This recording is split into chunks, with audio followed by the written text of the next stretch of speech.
going to talk a little bit now about the primary use that the IML Resi was invented for, and that is as a tool for arborists to detect decay and defect in living trees. Before the IML Resi was invented, only basic primitive methods were available to arborists who were trying to determine what the internal structure of a tree was. So we're going to take a look at this large western red cedar, and as you'll see, the IML Resi will give us an accurate picture of the internal structure of this tree.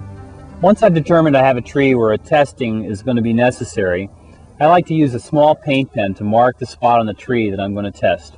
The reason I do this is because the drill bit is so tiny that if I have to come back and show somebody where I've drilled the tree or review my work at a later time, it's often almost impossible to find the tiny hole that's left. So I use the paint pen to make a reference mark so I can come back and figure out exactly where I drilled the tree. You want to position the instrument against the tree and hold it firmly, and you want to line up the drill so that you're aiming toward the center of the tree. The reason for this is that you get the best reading if the drill bit crosses the grain of the wood, that is the rings of wood behind the bark, perpendicular to them.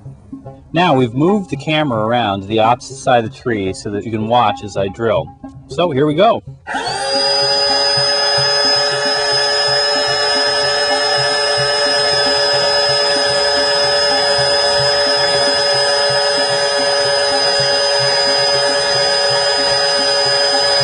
We've got a typical pattern for western red cedar here, moving through sound tissue.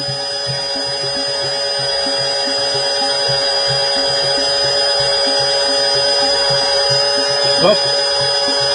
There's a drop in resistance there. Oh, and now the resistance is down to 0. We're into a decay hollow or a void in the tree. I always get excited when I see this sort of thing, especially when I've guessed right that the tree was hollow. And the IML Resi is showing us exactly what I expected to find. Thin shell of sound wood and a hollow tree inside of that.